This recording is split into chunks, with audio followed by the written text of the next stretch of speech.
The Bible says those without a vision perish. And we like to say that people with a vision prosper.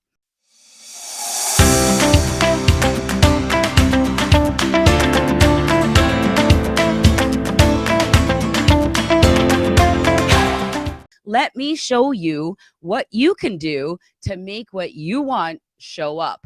And this is called discipline. This is called teaching life skills. You're going to give your child a proactive plan for what they can do, because saying, we don't do that, stop it, be quiet, shut up, you're not listening to me, just do what I tell you to do, does not teach them the expectations that you have as a parent.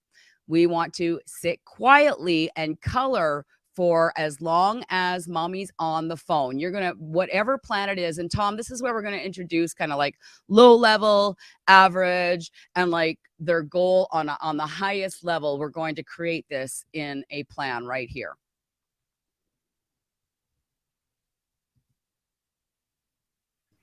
All right. I do want to apologize for any of the tapping sounds that it may make, but you're going to get the point.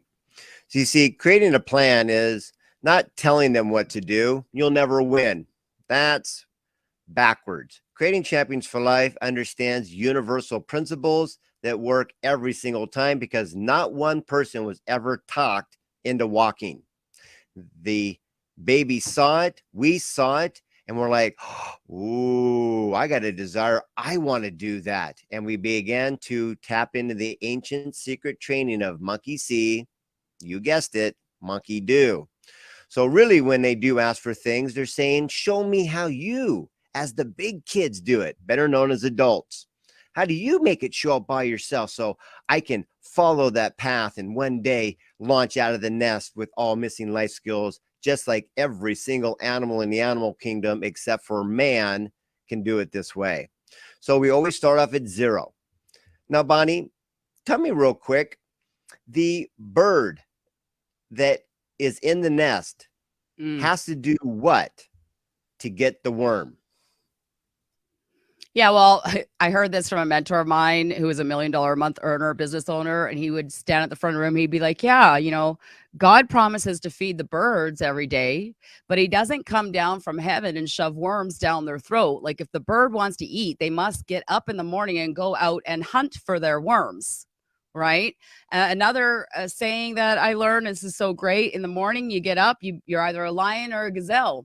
You're a lion, you're chasing what it is that you want, or you're a gazelle and you're running for your life. Either way, you better be up in the morning running, because our human nature, like to create authentic happiness from the spirit, from the inside out, means that we have goals. We have a vision. The Bible says those without a vision perish. And we like to say, well, Tom taught me that people with a vision prosper.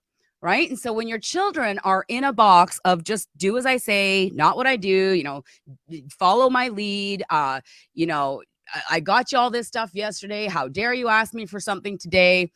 When they're just following your lead and doing what you tell them to do, they have no vision for their life. They have no goals, nothing to get them up in the morning, no inner desire to like make them hungry with a new zest for life. If this is making sense, please share a comment like this is making sense, or like, wow, I've never really thought about it this way before. So if you're creating a plan, your child wants a toy, a doll, a cookie, ice cream, whatever. It's like you start to go, oh my gosh, like I love ice cream too. What's your favorite kind of ice cream? Well, let me show you. Do you want a little ice cream? Do you want like a medium amount, or do you want a lot? And please don't share comments about ice creams not healthy. Like it could be whatever you want. It could be like what do you call like yogurt, like frozen yogurt or something, right?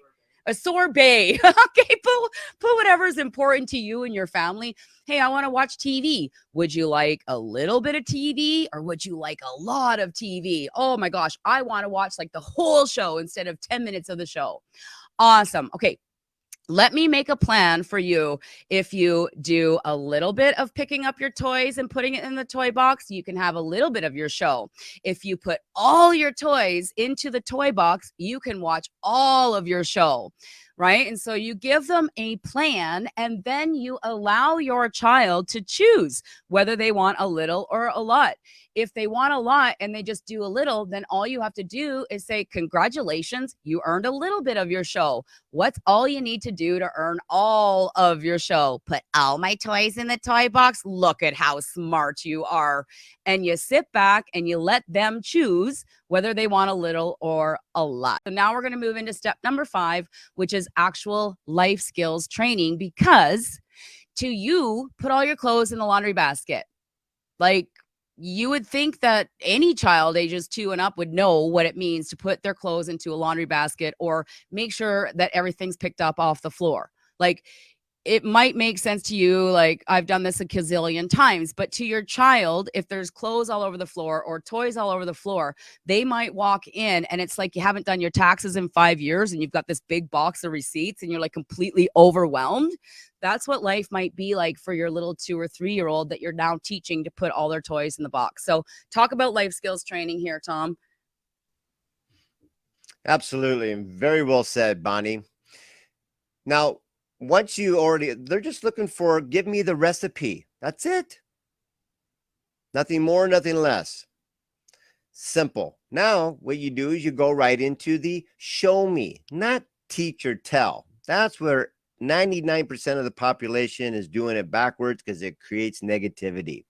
However, you show them the positive way. We call that the R cry, responsibility.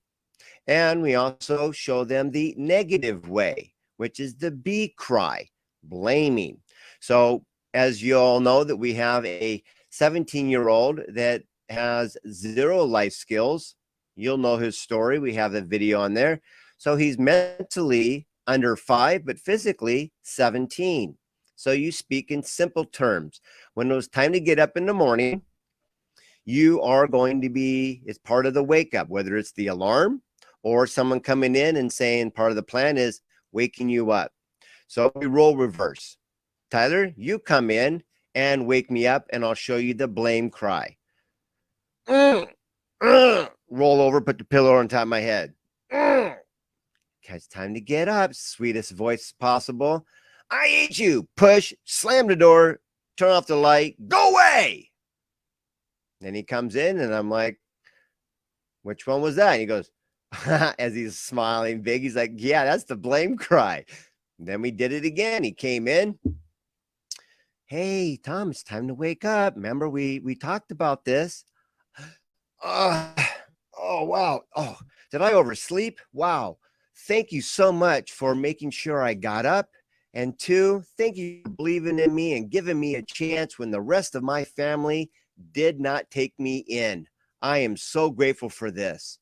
Big hugs. I'm going to start my day.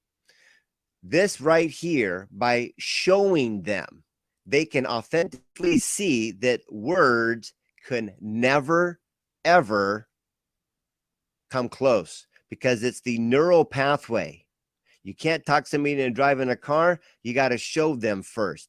And that's the magic of why this is 100% guaranteed to work, because it's principle based. Back to you, Bonnie.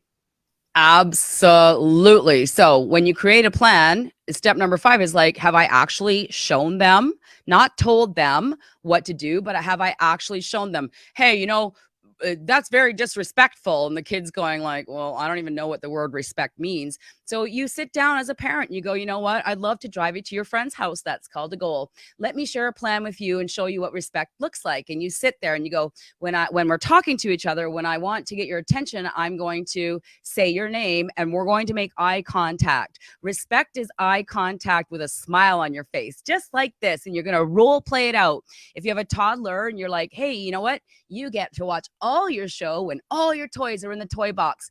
You take all the toys, you put them in the toy box, then you empty the toy box back out and you allow your child, now show me what we just talked about, show me toys in the toy box, and you allow your toddler to come through and put all the toys in the toy box, and then you high five, because children love to have purpose. They love to have, they love to have responsibilities. They love to be part of the process. They don't like being put into a box and being told what to do and ordered around all day long. How much does this make sense? Because my son said yesterday, if we could, and he goes, now you can't, but if we could trade places for a day and put yourself in your child's shoes and how you speak to them and what you're showing them and training them, would you parent in the same way?